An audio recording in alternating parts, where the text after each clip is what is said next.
ang pag-accomplish ng Diyos sa buhay ng isang Kristiyano ay hindi po gaya-gaya. Hindi po yan yung tinatawag natin na maambunan ka lang. Uy, maambunan mo naman ako. O mas madaling maintindihan, uy, balatuhan mo naman ako. Ang biyaya ng Diyos, ang pangako ng Diyos, hindi po yung katulad ng balato. Balato naman dyan. Tumama ka sa loto, tumama ka sa weteng. Hindi po ganun. Mayroong permiso ang Diyos. Yung permit na yan ay pagbibigay niya ng karunungan, pagbubukas niya sa ating isipan para maintindihan natin yung mystery of God. Amen. Kaya nga mahalaga yan. Huwag mong sayangin kapag nakita mo na ikaw ay naiintindihan mo yung mensahe na katulad ng ganito, magpasalamat tayo. Bakit? Kasi among the others, pag tinanong mo yung ibang mga Kristiyano, hindi nila alam yan.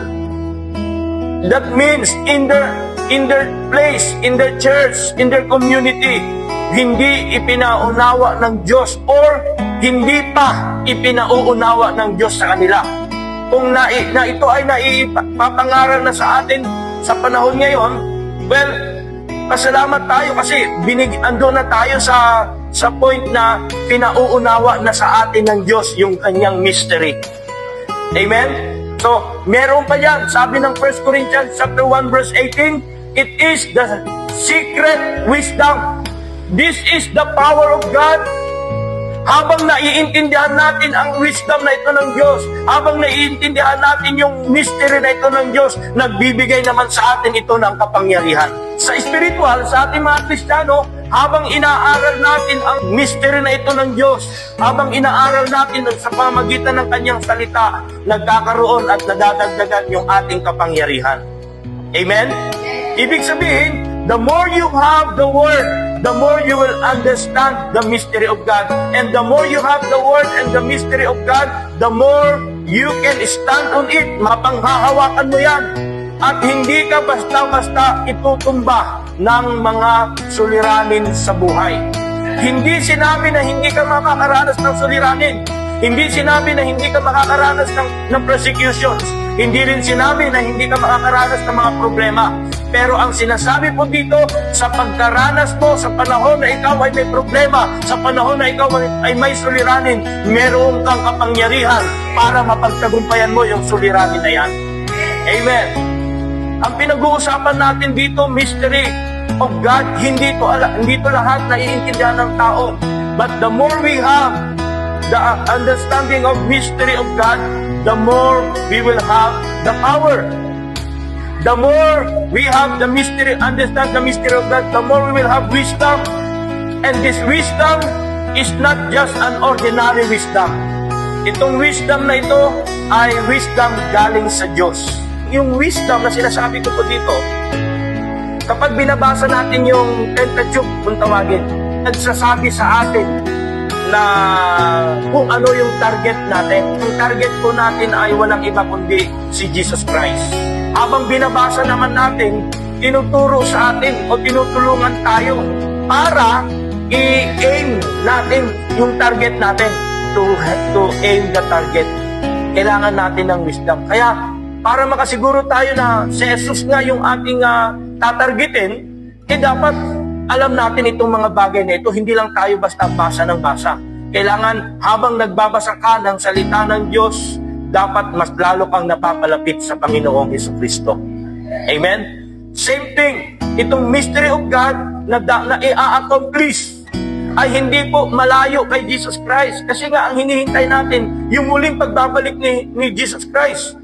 Kaya yung mystery of God, pwede nating isipin ngayon pa lang na ito ay dapat nakadirect kay Jesus Christ. So hindi natin dapat inilalayo kay Jesus Christ itong mystery of God.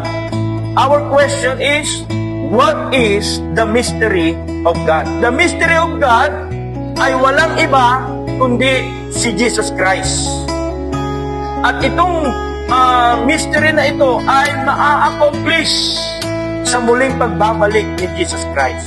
It is always about the plan of God. Kaya nga habang kasi hindi naman natin alam who among those people ang kasama doon sa pinili ng Diyos. Ang trabaho lamang natin, we need to do the work of God's saving lives. But we don't know them. Kung sino sa pamilya natin, sino sa kamag-anak natin, sino sa mga kapitbahay natin, at sino sa mga kaibigan natin, maaring lahat sila. Kaya nga, on our part, we just do the work. Kailangan natin silang iimbitahan. Kailangan natin silang dadalhin. Hanggat maaari, kasi hindi natin alam yung time kung kailan sila tatawagin ng Panginoon. Trabaho na po ni Lord yun.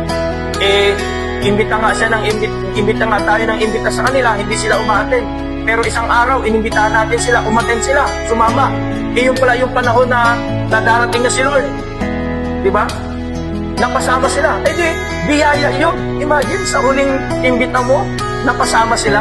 Sa iba, imbita ng imbita, hindi pa rin sumasama. O yung iba nga, sumama naman, tapos sumunod, hindi na nagpatuloy. O, sayang. Kaya nga, ito yung ating trabaho. Ito yung ating inaaral. Dahil sinisiguro sa atin, mula sa salita ng Diyos, na si Jesus ay muling babalik. So, mayroong konsepto bawat isa. Yung konsepto ng mystery of God, konsepto ng mystery of Christ, at konsepto ng mysteries of the kingdom of heaven. Ngayon, dapat alam natin yan. Kung ang mystery of God ay si Jesus Christ, dapat alam din natin kung ano ang mystery of Christ. The mystery of Christ ay actually the church. At ikaw yun mismo. Tayo yun.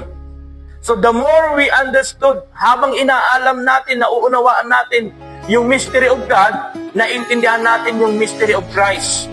Kasi ang mystery of Christ ay walang iba kundi ang kanyang iglesia, ang kanyang katawan, ang kanyang body. Walang iba ang lahat ng mga mananampalataya.